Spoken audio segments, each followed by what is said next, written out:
បាទសួស្តីបងប្អូនខាងបងប្អូនរួចរាល់មួយគ្រឿងទៀតហើយណានេះប្រភេទcounty បងប្អូនណាតួវែងសិនធំហើយឆ្នាំផលិតរបស់វាឆ្នាំ02បងប្អូនឯកសារគ្រប់គ្រាន់ទាំងអស់បងប្អូនណាមើលសាច់ឈាមវាមកជុំផងបងប្អូនសាច់ដៃស្អាតបងប្អូនណាសាច់ដៃស្អាតទឹកថ្នាំសស៊ីនបងប្អូនយើងមិនជួសlênទិញទួចទេបងប្អូនណាហើយឡានយើងលេងរួចរាល់ហើយបងប្អូនណាចក UV អីមិនសិនតិចឡើងកែកុំព្យូទ័រធំអីហើយអស់ហើយប្រភេទកៅអីខាងក្នុងក៏ខ្ញុំកែឲ្យដែរខ្ញុំរៀបប្រភេទកៅអីធំបងប្អូនជាងមុខអីបានយើងលេងគុជលេងអីហើយបងប្អូនណាមិនភ័យខ្លាចជាងល្ងិតទេព្រោះយើងកែឡើង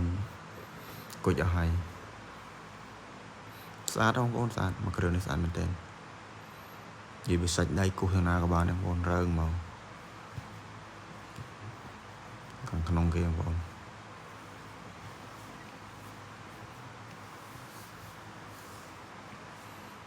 តម្លៃពិសេសបងប្អូនណាតម្លៃពិសេសបងប្អូនដឹងស្រាប់ហើយនេះក្បាលមីក្រូហ្វូនវាមានក្រៅអូខេបងប្អូនណាកន្លែងខ្ញុំតម្លៃវាមិនសូវជាថ្លៃប្រហែលបងប្អូនណាហើយប្រភេទឡានស្អាតបងប្អូនធានាទាំងតម្លៃធានាទាំងគុណភាពបងប្អូនណាចូលមើលខាងក្នុងទាំងអស់គ្នានេះបងប្អូនណាកៃប្រភេទកៃក្បាលធំ VIP មានបត់មានស្រោមមានអីបងប្អូនបដានលើស្អាតបងប្អូនបដានលើស្អាតមានបន្លាក់ឯបដានលើយើងជូតស្អាតអស់ហើយស្អាតមែនទេបងប្អូនហើយនេះម៉ាស៊ីនវាខាងក្នុងជាតបានលាងទឹកលាងអីហ្នឹងបងប្អូនបួយឡានមួយហ្នឹងខ្ញុំកាត់ពីគេនៅទេសចរដែរអញ្ចឹងពីច្រើនវានៅស្អាតបងប្អូន